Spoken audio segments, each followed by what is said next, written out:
Welcome back, everyone, to another episode of BBP News. I'm Nicholas Rod. Chris Baker's here with me, and we are here for another Friday morning episode.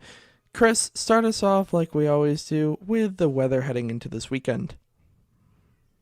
In Los Angeles, California, it is sunny 62 with a sunny weekend.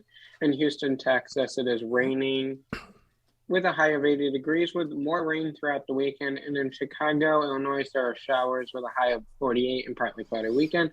And in New York City, it's cloudy 56 with rain throughout the weekend.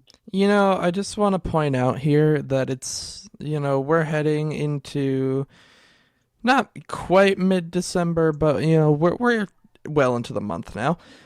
And it's still 48 degrees and 56 degrees here, like kind of in the central part of the country and the eastern part of the country.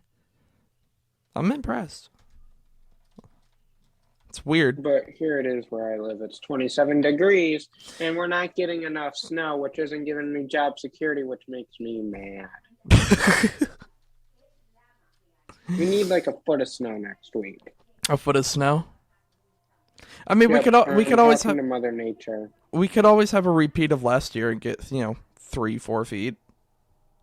No. I said one. Just one. Okay. I said one. Everyone heard it. 1 foot next week. 1 foot of snow. We're marking it on the calendar.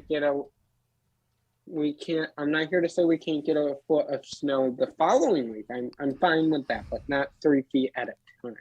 Right. Yeah, no, 3 feet at a time. Do we have an understanding there? I think we do. 3 feet at one time. We saw how that went last time. Not too well. Well, I have a meeting today with Mother Nature, and I'll make sure to clarify what I'm saying. If you're going to give us snow, not 3 feet at a time, 3 feet separately. Yeah, I think that's fair. Crystal clear. So that way no one comes after me with, their weapons, their pitchforks, their, the whole 9 yards. Make sure she delivers in 3 shipments. Not 3 feet at a time. Yeah. Yes. Okay, see, now you're It's kind of like when you order a bunch of stuff on Amazon. Exactly. It's never all come in one box. It has to come in 7 different boxes. Yeah. It's wholesale snow. Exactly. We're going to really dig into the business of it all. Oy. Talk about the financials of it, should we? Yeah, exactly. But, you weren't here with us on Monday, so, we haven't seen you since, well, we saw you on Idiots of the News, but of course, on the Wednesday show, we don't really catch up all that much. We don't really take the time. So, anything new going on? Anything you want to share with the class? No. Not at all. Nothing's going on in my life worth sharing. I mean, I could explain to you my rage of how we're getting a dusting of snow, but we've already talked about the snow. The snow's come, it's gone. Yeah. So nothing to say. Yeah, I think I mentioned this on Monday, if I remember correctly, but things have just been so quiet lately. Oddly enough, it seems like in a lot of areas outside the podcast stuff and just in life in general, it's kind of quiet right now. And it just kind of feels like that. About that. No, I'm not complaining by any means. I honestly enjoy it. It's nice to just take a little bit of a step back for the first time in quite some time because it's been insanely busy lately. But, it's just different. Nick, it's the quiet before the storm, so you better knock on some damn wood. Yeah, you're probably right, and that's what scares me the most. I'm always right. Yeah, we'll go with that. But anywho, yeah, we have a lot of news to get into. I do have something to tell you, Nick. Oh, I do have something to tell you. Okay. I made cookies, and you can't have any. That's my big exciting news of the week, everybody. Wait. What kind of cookies? Chocolate. All chocolate. I dislike you now. You won't even give me one? You have your traditional chocolate chip cookies. Yeah. And then instead, you make your traditional chocolate chip cookies. Then you add cocoa powder to that. Delicious. So why can't I have one? Because I said so. I feel ripped off now. Too bad. Anyways, we have too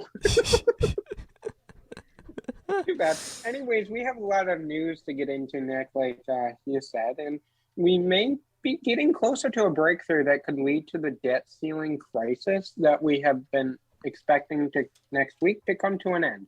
There is currently a very complicated deal between Democrat and Republican leadership to avoid a United States defaulting on its debt on or around December 15th for the first time in history.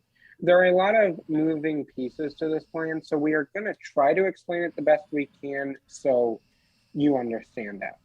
First, if you have been following us here on the podcast or over on Medium, you know that the United States Congress is responsible for passing legislation to pay for our bills that we have accrued over the years. One of the ways they have been paying for those bills since the early 1900s is by raising or suspending the debt ceiling.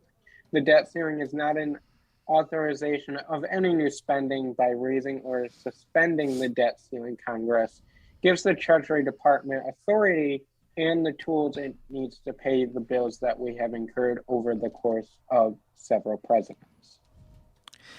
Tuesday, there was a proposed deal from Senate leadership, and both parties have suggested that they made a deal on passing a new law to allow a fast-track process to vote on a separate bill to raise the debt ceiling with just 51 votes, and that's one time only.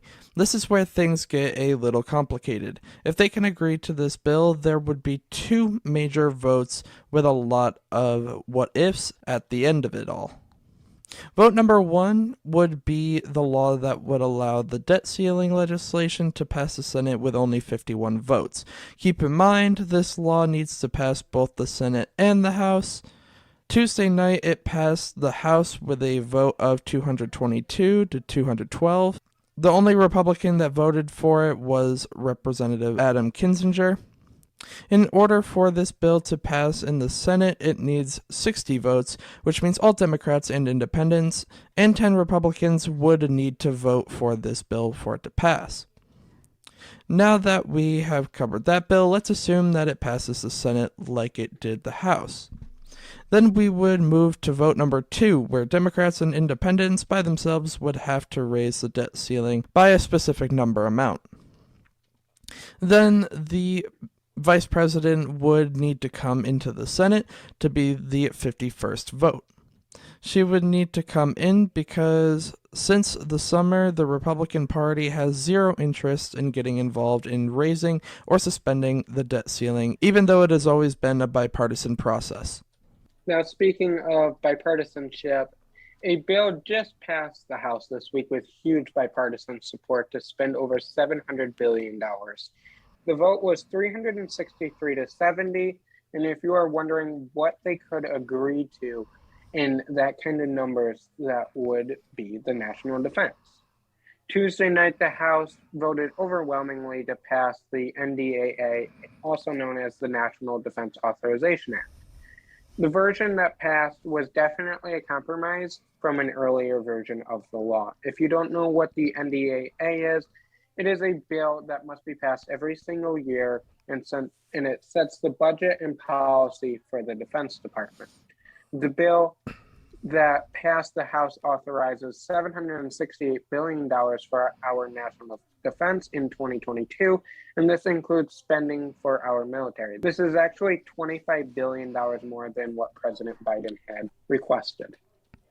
This bill includes lots of items, but the most important ones are a 2.7% pay increase for service members, addressing the issue of military hunger by requiring the Pentagon to create a basic needs program for our service members. More than $7 billion is going to the Pacific Deterrent Initiative.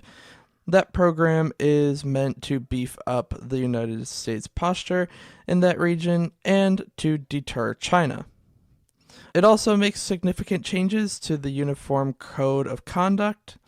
One of the most significant issues included in this bill is that it takes the decision to prosecute crimes of sexual assault and other serious crimes away from the chain of command, at least initially.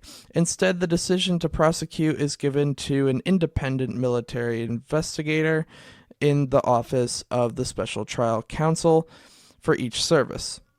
A bipartisan group of lawmakers and other advocates say that this bill does not go far enough addressing the sexual harassment issue in the U.S. military. This NDAA also authorizes the Pentagon to study and conduct field investigations into UFOs. This bill now goes to the Senate, and it is unclear if and when they will take up the vote, or if it will even be passed. The president's mandate for federal contractors to be vaccinated by January 4th has now been temporarily halted nationwide. This is the result of a ruling from a federal district court judge in Georgia who issued a preliminary injunction Tuesday as this case continues to play out. This case was brought up against the government in 7 states, including Alabama, Georgia, Idaho, Kansas, South Carolina, Utah, and West Virginia. Tuesday's ruling expanded on the ruling we told you about last Friday, where a different federal judge in Kentucky also issued an injunction to pause the very same federal contractor mandate in only 4 states. Tuesday's ruling from the judge in Georgia expands that temporary pause to the entire country. The judge said that he did that to avoid any confusion. It is important to understand that none of this is over, and just because one vaccine mandate is either stopped or paused, it doesn't mean that all of them are stopped or paused. They are all different mandates and work differently. The White House continues to say that they will vigorously defend the president's vaccine mandate. After the call Tuesday with Vladimir Putin, President Biden warned Putin that the United States and its allies are willing to go much farther than they have in the past, imposing serious economic consequences that would weaken the Russian government. Tuesday was a rare 2-hour and 1-minute face-to-face meeting with an urgent agenda to talk to Russia out of invading the United States allies. The National Secretary Officer Jake Sullivan was with the president during the phone call. He told President Putin directly that if Russia further invades Ukraine, the United States and our European allies would respond with strong economic measures. The White House is concerned about roughly 100,000 Russian troops now at the Ukrainian border. Ukraine, a large former Soviet republic, wants to join the U.S. and most of Europe in the North Atlantic Treaty Organization. In a statement after today's meeting, the Kremlin argued, quote, "It is NATO that is trying to make dangerous attempts to expand into Ukrainian territory. Legally fixed guarantee excluding the expansion of NATO in the eastern direction," end quote. President Biden said no. The White House says Putin was deeply engaged and was direct. President Biden also threatened to send troops to the border if need be. The night before Instagram CEO was set to testify on Capitol Hill, Instagram said it will take a stricter approach to what it recommends to teens and encourage them to take a break after hours of prolonged use. The app, owned by Facebook's parent company Meta, is under the microscope out of concern of its impact on children. Moving forward, Instagram says it will point teens towards other topics if they appear to be dwelling on something, and soon will roll out controls allowing parents to monitor the time they spend on Instagram. With this new tool, parents will also be able to set limits to how long their teen will be able to use Instagram. Leaked internal documents showed that the app encourages prolonged use and can lead to some teens even considering suicide, something that the company disputes. In the Senate hot seat, Instagram pushed back against claims that the app can be toxic for teenagers. Instagram is addictive. Respectfully, I don't believe the research suggests that our products are addictive. Instagram's CEO first appearance on Capitol Hill follows leaked internal documents that we just explained to you moments ago. The CEO told senators Instagram supports an industry-wide practice to best determine the best practices for safety issues like verifying age-appropriate experiences, and effective parental controls. We have to reach the point where we realize some real bad stuff is happening. And you're the new tobacco, whether you like it or not, and you've got to stop selling the tobacco. Ahead of the hearing, Instagram did release new safety tools that would encourage teens to take breaks after prolonged use, and soon will roll out the first set of parental controls. Senators were not impressed by the company's actions, though. For me, this is a case of too little, too late. 3 hours a day. Is that a good use of kids' time? I'm a parent. I ultimately think that a parent knows best what's best for their teen, so the appropriate amount of time should be a decision by a parent about the specific teen. It is another indication of bipartisan support growing for regulating big tech, particularly when it comes to kids and teens. Well, that is it for the main news. Now let's move into some rapid. U.S. employers posted 11 million open jobs in October, nearly matching a record high reached in July, and it's a sign that companies are confident enough in the economy to expand, and that's according to economists. President Biden held the very first Democracy Summit, hosting over 110 countries this week, lasting 3 days. Nick, what do you got for good news for this beautiful Friday morning? All right, so there was a woman working at Dunkin' in Ohio, and she had been evicted from her home. She was going through a lot of financial troubles, and a customer came to her rescue. Her and this customer had been, chatting whenever she'd come through the line, and, they would always talk, and she found out about this worker's troubles and, all the struggle that she was going through, and left a note saying that if, she ever wanted her help, to just let her know, and, she'd make something happen. Well, the worker took the offer. And so this customer went to work and actually contacted a ton of different community groups that she had, been linked to or had worked with in the past because she had done social work in the past, and managed to get this Dunkin' employee an all-new apartment for her and her 3 children just before the Christmas holidays. Not only did she get her the apartment, she also got the apartment fully furnished through a few other organizations that helped out, and the rent is currently being paid for the time being by a separate organization as well. So this customer, just to kind of summarize everything, this customer who had been chatting with this employee for a while moved the employee and her 3 children into a new apartment for free. She More wasn't like moved heaven and earth. No kidding, right? Like, did all of this asking for no money, no charge, no nothing. Just did it out of the kindness of her heart. And this customer and her family celebrated with the employee and her family as they moved everything into the apartment. And so they will have a home for Christmas. Talk about an all-star customer. It just shows the connections that can be made between employees and customers at these types of locations.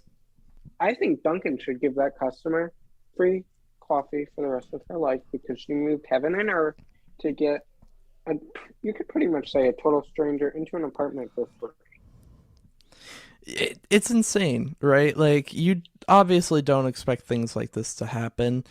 And for that customer, merely by chatting with that employee, again, it just shows the connections that can be made, because just chatting like that whenever the customer would go through the line, it just created this bond between her and the employee, and really allowed for something like this to happen.